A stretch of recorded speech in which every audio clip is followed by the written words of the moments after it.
Hello everyone, मैं नीलम तिवारी आप सभी का मैग्नेट ब्रेन्स में बहुत बहुत स्वागत करती हूँ। मैग्नेट ब्रेन्स एक ऐसा चैनल है जहाँ पर आपको किंडरगार्टन से लेकर 12th क्लास तक के सारे वीडियोस बिल्कुल फ्री अवेलेबल करवाए जाते हैं। जैसा कि अब हम आपको कक्षा 7 संस्कृत का जो एकादश पाठ चल रहा था समवायो ही दुर्जयः, उसके अभ्यास कार्य करवाने वाले हैं। तो उसमें जो हमारा पहला प्रश्न आता है वो लिखा है प्रश्नानाम उत्तराणि एक पदेन लिख, यानी प्रश्नों के उत्तरों को एक पद के द्वारा लिखना है। अब अपन कई बार ये चीज कर चुके हैं, तो एक पाठ से लेके हमने 10 पाठ तक आपको बताया कि एक पद क्या होता है। पद होता है विभक्ति वाला शब्द, ऐसा शब्द जिसमें विभक्ति लगी हुई हो उसको पद कहते हैं। ठीक है, शब्द और पद एक बात नहीं होती है। कई बार बच्चे सोचते हैं कि एक शब्द में लिखना है तो वो शब्द उठा के लिख दिया, विभक्ति नहीं लगाओगे तो वो गलत रहेगा, है ना। विभक्ति लगाना जरूरी है क्योंकि हर एक विभक्ति अपने अर्थ को साथ में रखती है, साथ में पकड़ के रखती है। जैसे कहा बालक, बालकेन, तो बालक शब्द में जो एन लगा है ना, जो तृतीया विभक्ति लगी है, वो अपने साथ में बालक में के द्वारा का अर्थ जोड़ेगी कि बालक के द्वारा या बालक से। ठीक है, अब जैसे कहा हमने बालकस्य, तो बालक में जैसे षष्ठी विभक्ति लगी और वो जो स्य लग गया बालक में, वो क्या करेगा, वो बालक में का की के का अर्थ लेकर चलेगा कि बालक का अब घर हो, विद्यालय हो, नगर हो, ग्राम हो, देश हो, जो भी, तो बालक के साथ में का शब्द जुड़ गया। तो विभक्ति यही करती है, उस चिन्ह का अर्थ उसमें लगा देती है जाके। ठीक है, जो विभक्ति लगती है, भाई प्रथमा विभक्ति लगेगी तो ने का चिन्ह उसके साथ में जोड़ देगी, द्वितीय लगेगी तो को का शब्द जोड़ देगी, तृतीय लगेगी तो से या के द्वारा का अर्थ उसके साथ में जोड़ देगी, चतुर्थी लगेगी के लिए जोड़ देगी, पंचमी लगेगी से अलग होने वाला से जोड़ देगी उस शब्द में, षष्ठी विभक्ति लगेगी उस शब्द में काकी के साथ में जोड़ देगी, सप्तमी लगेगी और मैं पर का अर्थ जोड़ देगी। ठीक है, तो इसलिए विभक्तियां लगाई जाती हैं, क्योंकि अब हिंदी में तो हम चीज लिख देते हैं ना कि वृक्ष पर लिख दिया हमने, वृक्ष पर, लेकिन संस्कृत में ये पर नहीं लिख सकते हैं। तो इस पर को दर्शाने के लिए क्या करते हैं, सप्तमी विभक्ति लगी हुई है जो मैं और पर का अर्थ बताती है। मैं और पर का अर्थ बताने वाली क्या होती है, सप्तमी विभक्ति होती है। भाई सप्तमी है तो क्या करेगी, बोले वृक्ष शब्द में एक ही मात्रा लगा दीजिए सप्तमी विभक्ति में, वृक्ष एक है तो लिख दीजिए वृक्षे, हो जाएगा वृक्ष पर, तो फिर ये पर लिखने की जरूरत नहीं लगेगी। अब ये वृक्ष शब्द अपने साथ में पर का अर्थ लेकर घूमेगा, कहीं पर भी जाएगा तो वहां पे इसको बोलेंगे वृक्ष पर। कहीं पर भी दो वृक्ष होंगे तो हम कह देंगे वृक्षयोः, यानी दो वृक्षों पर। ठीक है, फिर कहा नहीं बहुत सारे वृक्ष हैं तो हो जाएगा वृक्षेषु, यानी वृक्षों पर।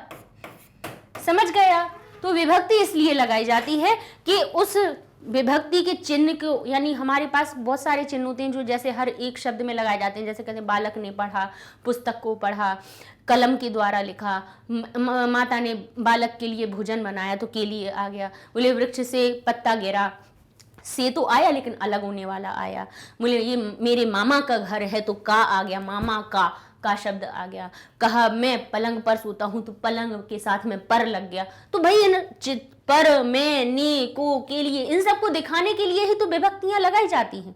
सबके अपने अपने पास चिन्ह होते हैं। जैसे अपन ने नहीं पढ़ा है, आपने पढ़े, ये सब पढ़े हैं बच्चों ने, उन्हें याद होते हैं कि कर्ता ने कर्म को करण से, संप्रदान के लिए अपादान से, संबंध काकी के, हमने सूत्र बोल दिया, संबंध काकी के और अधिकरण में पर। और फिर विभक्ति कैसे कहें, तो बोले ये चिन्ह हो गए, और हमने सूत्र आपको कल बता ही दिए थे कि कर्तरी प्रथमा, कर्मणि द्वितीया, करणे तृतीया, संप्रदाने चतुर्थी, अपादाने पंचमी, संबंधे षष्ठी और अधिकरणे सप्तमी। ये 7 सूत्र याद कर लीजिए, आपकी ग्रामर पूरे हो गए, कारक पूरे हो गए। इतना ही है बस, कारक इतना समझ गए, बस सब समझ लिया। तो यहाँ पर हमें क्या करना है, प्रश्नों के उत्तरों को एक पद के द्वारा उत्तर लिखना है।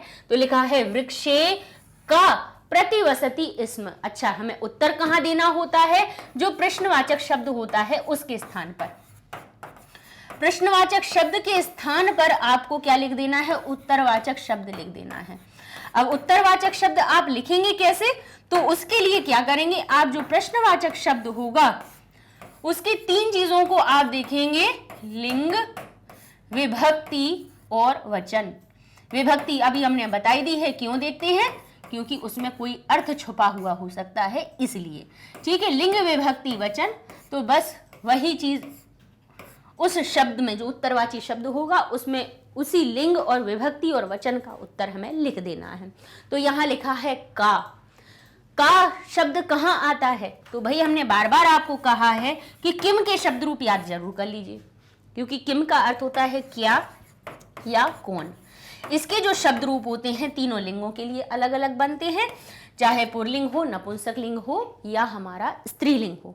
ठीक है, तो क्या कौन ये चीजें लिखी होती हैं। अब भाई स्त्रीलिंग वालों में अभी हम बता दे रहे, क्योंकि हमें क्या चाहिए, बोले इसका अर्थ क्या निकला, वृक्षे यानी वृक्ष पर, का यानी कौन, प्रतिवसति इसमें यानी रहती थी, वृक्ष पर कौन रहती थी, तो आप कहेंगे का की अर्थ बताएंगे, आप कहेंगे चिड़िया रहती थी।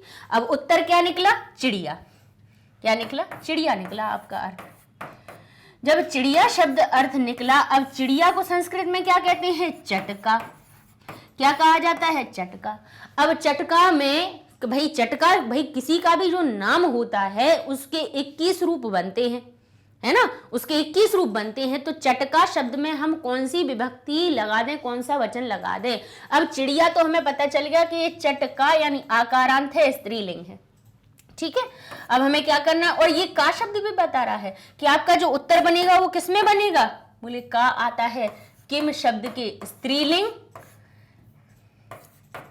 स्त्रीलिंग के शब्द रूप में प्रथमा विभक्ति के एक वचन में रूप बनता है का।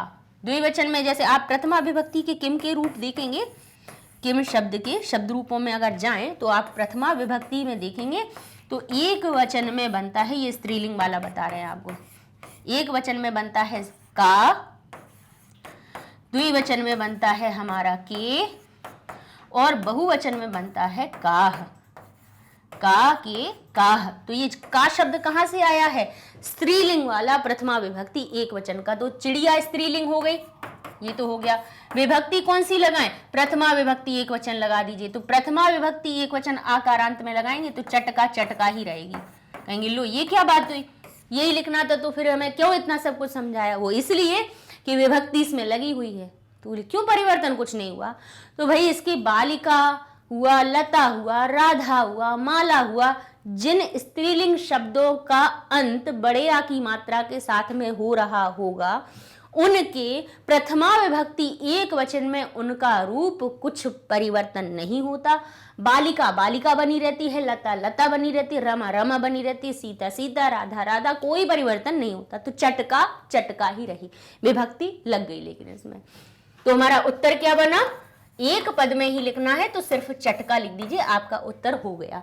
लेकिन इसी को वाक्य में बनाना है तो हमें क्या करना है, का के स्थान पे चटका लिख देना है और आपका उत्तर, और बाकी के प्रश्नवाचक बाकी चीजें सब से उठा लीजिए। वृक्षे चटका प्रतिवसति इसम, उत्तर हो गया आपका। समझ गए। अब यही चीजें, अच्छा ये हमने क्यों बताई हैं, क्योंकि जब प्रश्न निर्माण आपको करवाएंगे उसमें यही बस चीजें फॉलो होनी है। चाहे प्रश्न से उत्तर लिखना हो या उत्तर से प्रश्न बनाना हो, बस दोनों का तरीका एक ही है कि लिंग विभक्ति वचन पहचान लीजिए और बस लिख दीजिए। दोनों में ही समान विभक्ति लगती है। जैसे अभी आज हम आपको जब अनुवाद करवा रहे थे तब उसमें भी हमने आपको विशेषण विशेष में भी यही चीज बताई थी कि जो विशेष की विभक्ति होती है वही उसके विशेषण में भी विभक्ति लगाई जाती है। तो ऐसे ही जो प्रश्न में विभक्ति होती है वो उत्तर में लगाई जाती है, और जो उत्तर की विभक्ति होती है वही प्रश्नवाचक शब्द में विभक्ति लगाई जाती है। ठीक है, अब आगे दूसरा प्रश्न है, वृक्षस्य अधः कः आगतः, वृक्ष के नीचे कह यानी कौन, आगतः कौन आ गया। अब कह शब्द के पहले हम क्या पहचानेंगे, लिंग विभक्ति वचन। तो कह शब्द कहाँ आता है, किम का पुल्लिंग का रूप है और प्रथमा विभक्ति एक वचन इसमें लगी हुई है। ठीक है, अब आप कहोगे मैडम आपको कैसे पता, भाई किए हैं याद इसलिए पता है ना। तो कह शब्द कहाँ आता है, किम के पुल्लिंग शब्द के प्रथमा विभक्ति एक वचन का रूप होता है। तो उत्तर कौन सा आएगा, बोले पुल्लिंग में ही आएगा, उसमें प्रथमा विभक्ति एक वचन लगाई जाएगी। तो वृक्ष के नीचे कौन आ गया, कौन आता है, वृक्ष के नीचे कौन आता है, आप कहेंगे वृक्ष के नीचे हाथी आता है। अब हाथी को क्या कहा जाता है संस्कृत में, गज। तो गज हमारा पुल्लिंग शब्द मिल गया, बोले मिल गया। अब उसमें लगानी है प्रथमा विभक्ति एक वचन। तो गज जो हमारा शब्द है वो है अकारांत। कैसा है ये, अकारांत शब्द यानी अ से अंत हो रहा है। आ से आप कहोगे नहीं जा से अंत हो रहा है। भाई कितनी बार बताएं आपको कि ये जो ज है पूरा कोई भी व्यंजन बिना आ के पूरा नहीं होता। तो ग तो यहाँ रहा, जा को अगर तोड़े तो जा के बाद आ निकल के आ रहा है, यानी ये अगर हम इसको तोड़ कर लिख दें तो ये क्या बनेगा, ज आधे जा में आ मिला है, तब ये जाके हमारा गज बना है। तो किससे अंत हुआ है, अ से अंत हुआ है। तो ये कैसा है, अकारांत है। अ से अंत है तो अकारांत है, बड़े आ से अंत तो आकारांत है, छोटी ई से अंत है तो इकारांत है, बड़ी ई से है तो ईकारांत है। तो अकारांत ये शब्द है हमारा, ठीक है। ये अकारांत अपना शब्द हो गया। तो अकारांत भाई कैसे रूप चलेंगे इसके, बालक जैसे चलेंगे। तो भाई हमने बोला है कि बेसिक तो थोड़े थोड़े करते जाइए, 11वें पाठ तक आ गए, अभी तक शब्द रूप नहीं कर पाए, तो फिर कैसे समझ में आएगा। तो बालक के रूप कैसे होते हैं, तो प्रथमा विभक्ति एकवचन में बालक क्या बनता है, बालकः। तो गज बन जाएगा हमारा प्रथमा विभक्ति की एकवचन के जैसे गजः। सिंपल विसर्ग लगा दिए, हमारा उत्तर बन गया। गज अकेला लिखते गलत होता, गजह लिखोगे तभी वो सही होगा, क्योंकि गजह शब्द में विभक्ति है, तभी वो सही उत्तर हो गया, नहीं तो नहीं होगा। ठीक है, तो इस प्रकार से हमारा जो उत्तर बनेगा वो क्या बन जाएगा, गजह। और ये एक पद में देना है तो आपने गजह लिख दिया, यहाँ पर आपने चटका लिख दिया और आपके उत्तर बन गए। लेकिन मैडम को खुश करना है कि मैडम हमने देखो हमें तरीका भी आता है पूरे वाक्य में लिखना, तो क्या लिखेंगे आप, लिख देंगे वृक्षस्य अधः गजः आगतः, और आपका उत्तर बन जाएगा। ठीक है, अब आगे लिखा है गजः केन शाखायाम अत्रोटयत। अब केन जो शब्द लगा है वो कहाँ से आता है, बोले किम शब्द के रूपों में जाएंगे तो उसके पुरलिंग में तृतीया विभक्ति और एक वचन का ये रूप होता है। अच्छा, अब इसका अर्थ क्या निकल रहा है केन का, हमें थोड़ा अर्थ भी जानना है भाई। कह और का तो हमें पता चल गया कि कौन का अर्थ बता रहे थे भाई, प्रथमा विभक्ति थे ये, इन दोनों में प्रथमा विभक्ति थी, तो ये क्या बता रहे थे, क्या या कौन का अर्थ बता रहे थे। ठीक है, लेकिन यहां कह दिया गजः केन शाखायाम अत्रोटयत। अब केन का अर्थ कहीं ऐसा तो नहीं है कि किसकी शाखा को तोड़ा, मन में आपके आ सकता है कि गज किसकी शाखा को तोड़ता है, ऐसा हो सकता है आप सोचें, लेकिन नहीं सोचना है। क्यों नहीं सोचना है, क्योंकि ये तृतीया विभक्ति कह रही है कि तृतीया विभक्ति जहां जिसके साथ में होती है उसमें के द्वारा का अर्थ लग जाता है। तो इसका अर्थ क्या निकलेगा कि गज किसके द्वारा शाखा को तोड़ता है, किसके द्वारा शाखा को तोड़ता है, कहेंगे सूंड के द्वारा। किसके द्वारा तोड़ता है, सूंड के द्वारा। अब सूंड को क्या कहते हैं, शुंड कहते हैं। क्या कहते हैं, शुंड कहते हैं। शुंड से ही तो सूंड बना दिया, वो तो परिवर्तन तो बहुत जल्दी, ग्राम से गांव हो गया, कूप से कुआं हो गया, अग्नि से आग हो गया, भाई ये परिवर्तन तो हुए हैं, आए तो संस्कृत से ही, शुंड से सूंड बन गया वो। ठीक है, तो अब कहेंगे शुंड शब्द तो हमें पता चल गया कि सूंड के द्वारा तोड़ता है। अब इसमें विभक्ति कौन सी लगाएं, तो उसके लिए हम क्या कहेंगे, बोले शुंड शब्द पुरलिंगवाची शब्द है, ये तो चलो ठीक है। अब इसमें क्या करना है, तृतीया विभक्ति एकवचन लगानी है। तो ये भी कैसा है, अकारांत शब्द है, अकारांत है तो बालक जैसा चलेगा, बालक जैसा रूप चलेगा। अच्छा, आप ये भी अब एक और बात बता दें, ये केन शब्द है, ये पुरलिंग के साथ साथ ये कैसा हो सकता है, नपुंसक लिंग का भी हो सकता है। अब आप कहेंगे अरे ये क्या बात हुई, क्या पुरलिंग और नपुंसक लिंग क्या एक ही जैसे होते हैं क्या, हाँ होते हैं, बोले कहाँ तक होते हैं। अब हम आपको जरा बता दें कि ये जो किम के शब्द रूप हैं, अभी हम आपको लिखे देते हैं, पुरलिंग और नपुंसक लिंग। ठीक है, पुरलिंग और नपुंसक लिंग के तो बता देते हैं आपको। पुरलिंग के जो प्रथमा और द्वितीया के रूप बनते हैं वो क्या बनते हैं, कह, कऊ और के। ठीक है, द्वितीया विभक्ति के जो रूप बनते हैं वो बनते हैं हमारे कम, कऊ और कान। ठीक है, ये हो गया। अब इसके बाद कम, कऊ, कान हो गया तो कहेंगे ये तो अलग है। अब इसमें जरा हम नपुंसक लिंग के बताएं आपको, बोले नपुंसक लिंग के बता दीजिए। तो प्रथमा विभक्ति में नपुंसक लिंग का जो रूप बनता है किम का, वो बनता है किम, के और कानी। ठीक है, और फिर यहां पर द्वितीय विभक्ति में भी देखेंगे तो यहां पर भी बनता है हमारा किम, के, कानी। तो आप कहेंगे अरे मैडम तो ये तो सब अलग दिख रहे हैं, आप तो कह रहे थे साथ दिख रहे हैं। अरे थोड़ा तो रुको, अभी बताते हैं आगे आगे क्या होता है। फिर यहाँ से बस ये इतना अंतर होता है, फिर कहते क्या समानता होती है, फिर तृतीया से लेके सप्तमी तक के, तृतीया, चतुर्थी, पंचमी, षष्ठी, सप्तमी, तृतीया से लेके सप्तमी तक के जो रूप होते हैं, सप्तमी विभक्ति तक के रूप, वो बिल्कुल एक जैसे होते हैं, पुल्लिंग और नपुंसकलिंग के बिल्कुल समान होते हैं। ठीक है, फिर जैसे हमारा तृतीया से शुरू होगा तो हम कहेंगे केन काभ्याम कई, फिर कहेंगे कस्मई कस्मई काभ्याम केभ्य, इस प्रकार से कस्मात काभ्याम हमारा केभ्य, और कस्य कयोह के केशाम, और फिर बन जाता है हमारा की वो कस्मिन और कयोह और केशु। इस प्रकार से तृतीया से सप्तमी तक के एक जैसे रख सकते हैं। तो अब हम शुंड शब्द को, हमें ज्यादा सोचने की जरूरत नहीं है कि ये हमारा शुंड जो शब्द आना, जैसे केन जो शब्द है वो पुल्लिंग का भी हो सकता है और नपुंसकलिंग का भी हो सकता है। ठीक है, दोनों संभावनाएं बता दी कि इसका जो उत्तर आएगा वो दोनों में ही आ सकता है, क्योंकि भाई तृतीया से सप्तमी तक के जैसे बालक और फल के भी यही होता है, फल और बालक के रूप देखेंगे तो तृतीया से सप्तमी तक बिल्कुल एक जैसे बनते हैं। तो पुल्लिंग और नपुंसकलिंग कहां से कहां तक सेम होते हैं, तृतीया से सप्तमी तक के। ठीक है, ये याद रखना। तो हमारा जो उत्तर आएगा वो बस आना कैसा है, बोले आना चाहिए ऐसा कि जिसमें तृतीया विभक्ति एक वचन लगी हुई हो। तो क्या आ रहा है, बोले किसके द्वारा तोड़ता है, बोले सूंड के द्वारा तोड़ता है। अब चाहे तो सूंड को हम पुल्लिंग मान लें या नपुंसकलिंग मान लें, कोई फर्क नहीं पड़ता, क्योंकि वो अकारांत है और अकारांत में तृतीया विभक्ति एक वचन में एक जैसे ही रूप बनेंगे।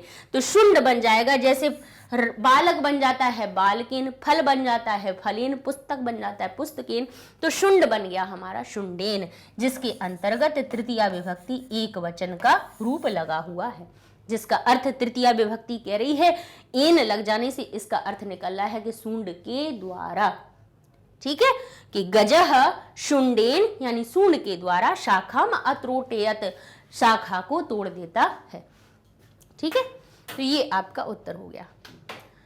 आगे लिखा है काष्ठकूटः चटकाम कस्याह समीपम अनयत, काष्ठकूट चटका को, चिड़िया को, कस्याह यानी किसके, समीपम अनयत किसके समीप ले जाता है, किसके पास ले जाता है, तो कहेंगे किसके पास ले जाता था, तो कस्याह। देखिए प्रश्न हमें बता देता है कि इसका उत्तर पुल्लिंग में आएगा, नपुंसकलिंग में या स्त्रीलिंग में।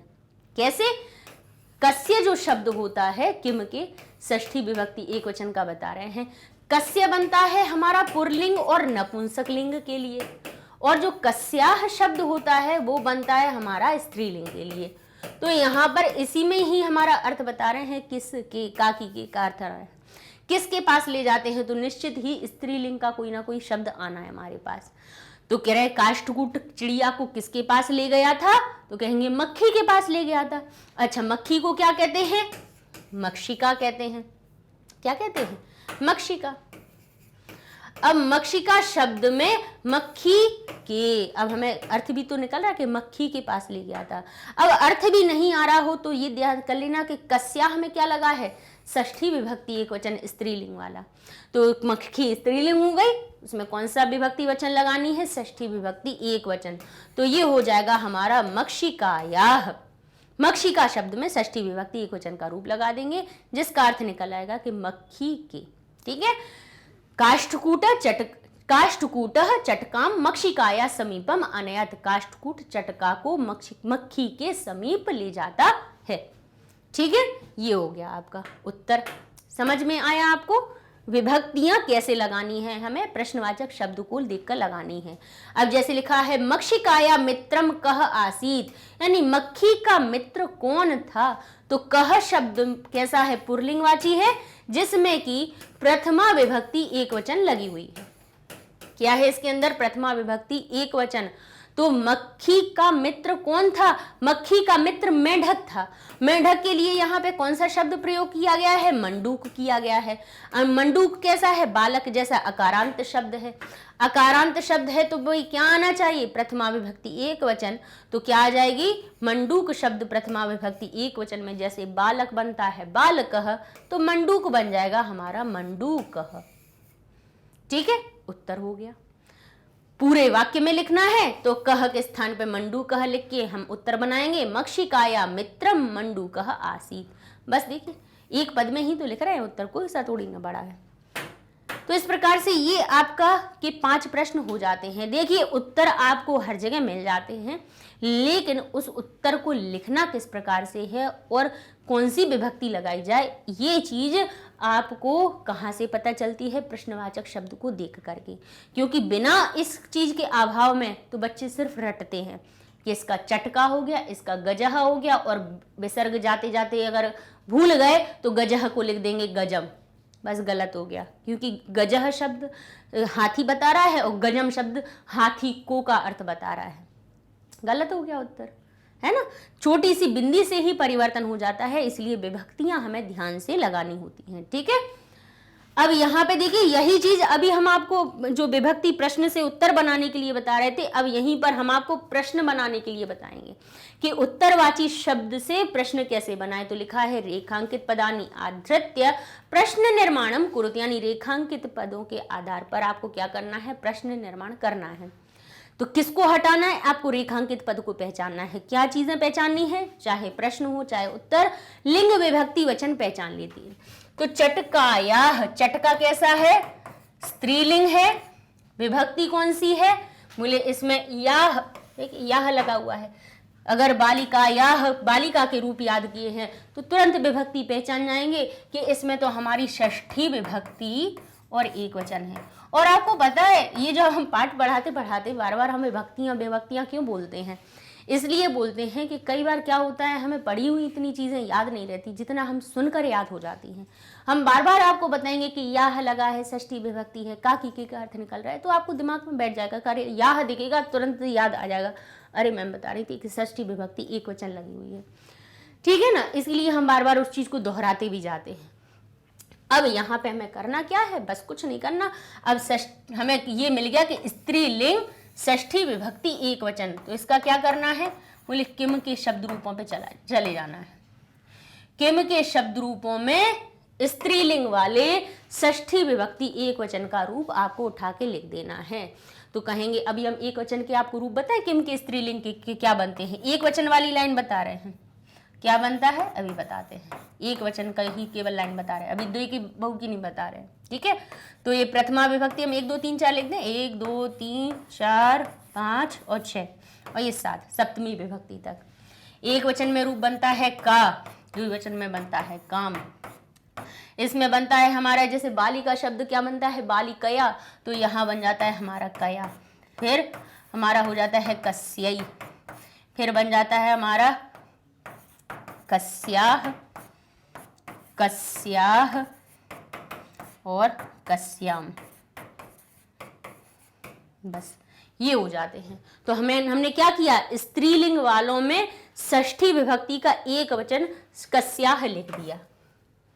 हवा में बातें करते याद नहीं रहता कहाँ से उठा के क्या रखा, तो इसलिए बता दिया। किम के ये स्त्रीलिंगवाची शब्द रूप हैं, जिसमें कि एक वचन के हम आपको रूप बता रहे हैं कि प्रथमा विभक्ति एक वचन का बनता है का, द्वितीय विभक्ति एक वचन का बनता है काम, तृतीया का एक वचन बनता है कया, चतुर्थी का बनता है कस्यई, पंचमी का कस्या, षष्ठी का कस्या, सप्तमी का कस्याम।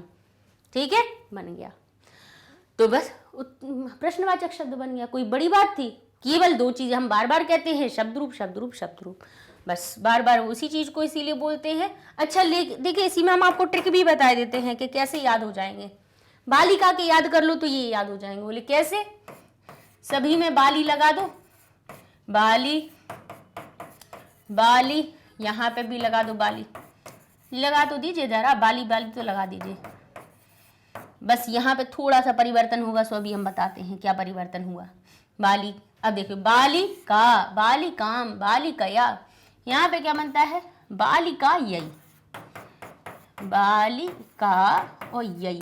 तो यही तो जो हमारा है वो तो जैसा का तैसा आ जाता है, बस क्या हो जाते हैं? बाली कस्यई बन जाता है। वो क्या बन जाता है? बालिका यई की जगह कस्यई बन जाता है। ठीक है, यहाँ पे बालिकायाह, तो ये जो आधा का और सा है बस इसका आगमन जरूर हो जाता है। तो देखिए बालिकायाह, तो याह यही एक ही जैसे आ रहे हैं, बालिकायाह और बालिकायाम। बस क्या हुआ, कस कस कस कस शब्द लग गया, तो बालिकस, बालिका यही, तो यही हमारा क्या हुआ, बालिका हटा दिया, यही आ गया, तो कस यही कर दिया, कस्याह कर दिया, कस्याह कर दिया, कस्याम कर दिया। बालिका के कर लो तो अंत के ये भी हमें याद हो जाते हैं। तो भाई साधारण सी चीजें हैं, बहुत ही आसान है। बालिका के कर लिए तो किम के स्त्रीलिंग के याद हो गए, है ना, कौन सी बड़ी बात है, कोई दिक्कत नहीं है, थोड़ा बस प्रयास करना पड़ेगा। अब ऐसे लिखा है चटकाया नीडम भुवि अपतत, चटका के, देखिए यह देखकर हमने तुरंत के बोल दिया, क्यों बोल दिया, क्योंकि यहाँ पे षष्ठी विभक्ति में पता थी। चिड़िया के नीड़ को भुवि ही अपतत, या चिड़िया का घोंसला। अब आप कहेंगे नीडम को एक जगह आपने को बोला और एक जगह आपने घोंसला अकेला कह दिया, क्यों, तो भाई यहाँ पर नीड़ जो शब्द है, ठीक है, अब यहाँ पे क्या लिखा है, चिड़िया का घोंसला भूमि पर गिर जाता है, तो चिड़िया का घोंसला, अब जो नीड शब्द होता है घोंसला, वो होता है हमारा नपुंसक लिंग। कैसा होता है, नपुंसक लिंग। तो नपुंसक लिंग में आप जरा रूप देखिएगा तो प्रथमा और द्वितीया में जो फल के रूप होते हैं, या हमारे कोई भी नपुंसक लिंग वाची शब्द के जो शब्द रूप होते हैं, वो प्रथमा और द्वितीय विभक्ति का एक वचन, द्विवचन और बहुवचन समान होता है। जैसे फल बनेगा हमारा फलम, फले और फलानी, तो द्वितीय विभक्ति में भी बिल्कुल समान बन जाता है, फलम, फले और फलानी। तो भाई प्रथमा विभक्ति तो सिर्फ नाम के लिए भी प्रयोग की जाती है, किसी का नाम बताने के लिए, और द्वितीय विभक्ति को का अर्थ बताने के लिए होती है। वैसे प्रथमा विभक्ति ने का भी अर्थ बताती है, और साथ साथ में किसी का नाम बताना हो तो उसके लिए भी होती है, ठीक है। तो कहेंगे फलम हमारा प्रथमा में भी बनता है, फलम हमारा द्वितीय में भी बनता है। तो यहाँ पे जो नीडम शब्द है, नीडम कह रहा है कि ये कैसा है, बोले अब बता देते हैं, ये नपुंसक लिंगवाची है, और इसमें प्रथमा है या द्वितीय विभक्ति है, या द्वितीय विभक्ति है, क्योंकि इसके रूप कैसे होते हैं, दोनों के समान होते हैं। तो क्या करें, उत्तर में क्या होगा, तो भाई उसके लिए भी मत घबराइए, क्योंकि किम के जो नपुंसक लिंग के रूप होते हैं, अभी थोड़ी देर पहले बताया था, वो भी प्रथमा और द्वितीय विभक्ति में बिल्कुल समान होते हैं। किम के कानी और किम के कानी एक जैसा, तो चिंता मत कीजिए, चाहे प्रथमा हो चाहे द्वितीय हो, आना हमारा क्या है, प्रथमा द्वितीय के एक वचन के लिए हमें किम ही लगा देना है, एक वचन के लिए, ठीक है। कैसे आया, बोले यहाँ पे नीडम शब्द में, नीड शब्द हमारा नपुंसक लिंगवाची है, जिसमें प्रथमा या द्वितीय विभक्ति का एक वचन का रूप लगा हुआ है। तो हमें क्या करना है, नपुंसक लिंग वाले ही किम के शब्द रूप पर चले जाना है, और प्रथमा और द्वितीय का जब समान बनता ही है तो एक किम उठा के और यहाँ पे हम लिख देंगे और हमारा उत्तर बन जाएगा, ठीक है। तो ये आपका उत्तर बन गया, बस किम लगा दिया, उत्तर नहीं, अब यहाँ तो हमें प्रश्न बनाना है, उत्तर से प्रश्न बनाना है। तो क्या होगा, चटकाया किम भुवि अपतत, यानी चटका के क्या भूमि पर गिर जाते हैं, या क्या गिर जाता है, तो आप कहेंगे चिड़िया का घोंसला भूमि पर गिर जाता है, ठीक है। अब लिखा है, देखिए, गजस्य वधेनैव मम दुखम अपसरित, गजस्य, गज के वध से ही मेरा दुख अपसरित होगा, दूर होगा। अब गजस्य शब्द कैसा बना है, लिंग विभक्ति पहचानिए, गज हुआ हमारा पुल्लिंग, स्या क्या कह रहा है कि इसमें षष्ठी विभक्ति एक वचन है, तो हमें क्या करना है, पुल्लिंग के षष्ठी विभक्ति एक वचन में जाएंगे। तो पुल्लिंग के जरा एक वचन के रूप बनाए, क्या बनते हैं, एक वचन का बना रहे हैं ये हम सिर्फ, ठीक है। किम के यहां से हम विभक्तियां लिख रहे हैं ये, ठीक है। विभक्तियां कौन कौन सी हुई, प्रथमा, द्वितीय, तृतीय, चतुर्थी, पंचमी, षष्ठी और सप्तमी। एक वचन के पुल्लिंग के क्या रूप बनते हैं, कहेंगे कह, कम, केन, कस्मै, कस्मात्, कस्य और कस्मिन्, ठीक है। तो यहां पे क्या करना है, गज शब्द हमारा कैसा है, पुल्लिंग है, गज कैसा है हमारा, पुरलिंग है, तो पुरलिंग के कहां पे जाना है, षष्ठी विभक्ति एक वचन पे जाना है, क्योंकि गज शब्द पुरलिंग के साथ साथ में इसमें षष्ठी विभक्ति और एक वचन लगी हुई है। तो क्या आएगा, गजस्य के स्थान पे क्या आ जाएगा, कस्य आ जाएगा। भाई आप कहोगे मैम याद नहीं हो रहा है, तो भाई क्यों याद नहीं हो रहा है, बालक के कर लीजिए तो ये याद हो जाएंगे। कैसे, जैसे एक वचन में बालक बनता है बाल कह, तो बाल हटा दीजिए बचा कहा बाल कम, तो बाल हटा दीजिए बचा कम, बाल केन, तो बाल हटाइए बचा केन। हाँ, यहां परिवर्तन होता है, चतुर्थी विभक्ति में परिवर्तन होता है। जैसे वहां पे बनता है हमारा बाल काय, और बस ये बन जाता है हमारा कस्मई, इतना परिवर्तन।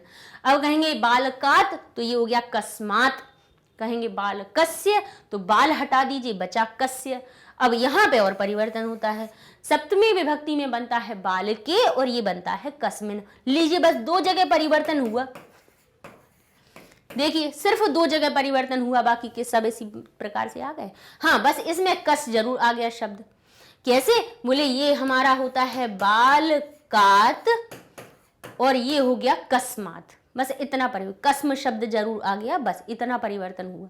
बाकी के देखिए बन गए बालक जैसे। तो बस क्या हुआ, गजस्य लिखा है तो कस्य लिख दिया उसके स्थान पर। ठीक है, सरल है, कोई दिक्कत है नहीं होगी। धीरे धीरे जैसे प्रयास करोगे सब सरल हो जाएगा आपके लिए। अब लिखा है काष्ठकूटः चंचुआ, यानी काष्ठकूट चोंच के द्वारा। चंचुआ, अब कहते हैं चंचुआ गजस्य नयने स्फोटयति। अब चंचु जो शब्द है, क्या लिखा है, चंचु शब्द। अब जो चंचु शब्द है वो उकारांत हो जाता है। उकारांत तो कैसा हो जाता है भाई, स्त्रीलिंग शब्द हो जाता है, तो धेनु जैसे इसके रूप बनेंगे।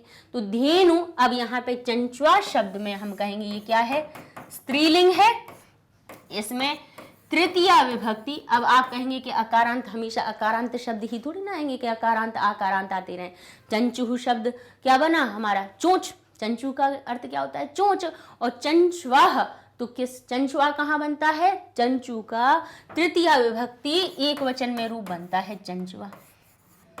तो करना क्या है, बोले कुछ नहीं करना है, स्त्रीलिंग की तृतीया विभक्ति एक वचन में चले आइए। अब आपके मन में ये प्रश्न हो सकता है कि बालिका जैसे आकारांत शब्द आ रहे थे, उनके लिए तो आपने बता दिए कि ये वाले प्रश्न वाचक शब्द आ जाते हैं, तो उकारांत के लिए भी वही होंगे, बिल्कुल वही होंगे, कोई चिंता वाली बात नहीं। ऐसा नहीं है कि बाली आकारांत के लिए अलग किम के बने, उकारांत के लिए अलग बने, इकारांत के लिए अलग नहीं। बस इतना है कि पुरलिंग के लिए अलग बनते हैं, स्त्रीलिंग के लिए अलग बनते हैं। अब पुरलिंग चाहे आ से अंत हो रहा हो, चाहे वो रवि हो इकारांत हो, चाहे भानु हो उकारांत हो, चाहे हमारे बालक हो अकारांत, अकारांत उकारांत उकारांत कोई भी हो, हमारे पुरलिंग वाले किम के रूप वही चलेंगे। स्त्रीलिंग में भी नदी बड़ी की मात्रा से अंत हो रहा, बालिका बड़े आ से अंत हो रहा है, वधु बड़ी ऊ की मात्रा से, धेनु छोटी ऊ की से हो रही है। फिर भी ये नहीं होगा कि बालिका जैसे करे थे तो वो बालिका के लिए ही चलेंगे, बोले नहीं, स्त्रीलिंग के किम के रूप सबके लिए चलेंगे। तो यहाँ पे सिर्फ हमने लिंग विभक्ति वचन पहचाना है। चंचु शब्द स्त्रीलिंग है, तृतीया विभक्ति एक वचन लगा है, तो किम के तृतीया विभक्ति एक वचन के रूप को उठा के लिख देंगे तो कया बन जाएगा।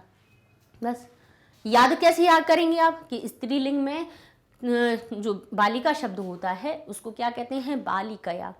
तो तृतीया विभक्ति एक वचन में क्या कहते हैं, बालिकया कहते हैं। तो बाली हटा दीजिए, कया बचा, ऐसे याद रख सकते हो आप, है ना, स्त्रीलिंग से। तो बस चंचुआ के स्थान पे कया आ गया। समान विभक्ति वचन का उत्तर लगा दीजिए और आपका प्रश्न बन जाएगा। काष्ठकूटः कया गजस्य नयने स्फुट। काष्ठकूट किसके द्वारा नैनो, गज के यानी हाथी के नैनों को फोड़ देता है। इस प्रकार से हमारा दूसरा प्रश्न पूरा होता है। अब तो बहुत साधारण सी चीजें आ गई कि मंजूषा से क्रिया बनानी चित्वा, त्वा प्रत्यय आ गया चुनकर। मंजूषा से क्रियापदों को चुनकर रिक्त स्थानानि पूरी, अतिरिक्त स्थानों की पूर्ति कीजिए। तो लिखा है करिष्यामि यानी करेंगे, गमिष्यामि जाएंगे, अनयत यानी लेकर आता है, पतिष्यति गिर जाएगा, स्फोटयति फोड़ देगा, त्रोटयति यानी तोड़ देता है। ठीक है। काष्ठकूटः चंचुआ गजस्य नयने। काष्ठकूट चोंच के द्वारा गज के नयनों को क्या करता है, बोले त्रोटयति तोड़ता है, या स्फोटयति फोड़ देता है, बोले स्फोटयति फोड़ देगा। ठीक है। मार्गे स्थित, मार्ग में स्थित, अहमपि शब्द, मार्ग में स्थित होकर मैं भी शब्द क्या करूंगा, शब्द को करूंगा, मैं भी आवाज करूंगा। तो क्या होगा, फोड़ूंगा, गिरूंगा, ले जाऊंगा, जाऊंगा, या करिष्यामि करूंगा, बोले करूंगा। कहते हैं तृषार्त यानी प्यास से व्याकुल होकर गज जलाशयम, कहते हैं जलाशयम की ओर, प्यास से व्याकुल होकर हाथी जलाशय की ओर क्या करेगा, बोले तोड़ेगा, फोड़ेगा, गिरेगा, या लेकर आएगा, या जाएगा, बोले जलाशय की ओर जाएगा या जलाशय में जाएगा। ठीक है। गजह गर्ते, और गज जो है वो गर्त में, गज जो है, गज यानी हाथी, गड्ढे में क्या होगा, बोले पतिष्यति, गिर जाएगा। काष्ठकूट ताम मक्षिकाया समीप, काष्ठकूट ताम यानी उसको मक्खी के समीप ले जाता है, तो अनयत ले जाता है। गजह शुंडेन, जो गज है हाथी है, सूंड के द्वारा वृक्ष शाखा को त्रोटयति, तोड़ देता। तो इस प्रकार से ये आपके 3 प्रश्न हो गए। ठीक है। अगले वीडियो में हम आपको 4 से लेकर 7 तक जितने प्रश्न और बचे हैं, चतुर्थ प्रश्न से चतुर्थ, पंचम, षष्ठ और सप्त, ये आपके रह गए हैं, इनको हम आपको नेक्स्ट वीडियो में करवा देंगे। क्योंकि भाई इतनी चीजें ही पहले अभी समझ में आ जाए, फिर हम दूसरी वीडियो में बताएंगे, तो वो चीजें थोड़ा फ्रेश माइंड होता है, तब तक ब्रेक वगैरह ले लो ना, फिर दूसरा पढ़ना शुरू कर देना। ठीक है। तो इस प्रकार से ये आपको वीडियोस हमारे मैग्नेट ब्रेन्स वेबसाइट पे आराम से मिल जाएंगे। और आपको करना क्या है, गूगल टैब पे जाना है, लिखिए magnetbrains.com, क्लास लिखेंगे तो यहाँ पे आपको क्लासेस दिखने लगेंगी। मान लीजिए क्लास 7th है, आपने क्लिक किया तो क्लास 7th की वीडियोस आ गए, सारे वीडियोस दिख रहे हैं, सब सब्जेक्ट दिख रहे हैं यहाँ पर। अब आप जिस सब्जेक्ट पे जाना चाहते हैं उसी पे कर लीजिए क्लिक। तो संस्कृत को देखना है, संस्कृत की वीडियो देखना है, संस्कृत पे क्लिक किया, यहाँ पे संस्कृत का पेज ओपन हो गया। यहाँ आपको प्लेलिस्ट तो मिलेगी लेकिन छोटी छोटी मिलेंगी, चैप्टर वाइज वीडियोस मिल जाएंगे। जैसे चैप्टर 1 को ही पढ़ना है तो चैप्टर 1 को जब खोलेंगे तो केवल 3 वीडियो की लिस्ट ही दिखेगी, 3 लेक्चर की, जिसमें चैप्टर 1 का अनुवाद होगा, उसी का अभ्यास होगा, या पार्ट 1 या पार्ट 2 जो भी होंगे, सिर्फ आपको चैप्टर 1 से रिलेट चीजें मिल जाएंगी। अब मान लीजिए आपने पहले चैप्टर को खोला तो चैप्टर 1 का अनुवाद मिल गया आपको। ठीक है। तो भाई सबसे अच्छी बात है आसानी है, और इससे ये भी आपको पता रहेगा कि किस चैप्टर में कितने वीडियो बनाए गए हैं, है ना, कितने टॉपिक करवाए गए हैं। तो इस तरह से पढ़ना भी आसान हो जाएगा और आपकी तैयारी भी अच्छे से हो जाएगी। तो पढ़ते रहिए मैग्नेट ब्रेन्स के साथ। नेक्स्ट वीडियो में मिलिए जिसमें कि बाकी बचे हुए प्रश्नों को करवाएं। तब तक के लिए धन्यवाद।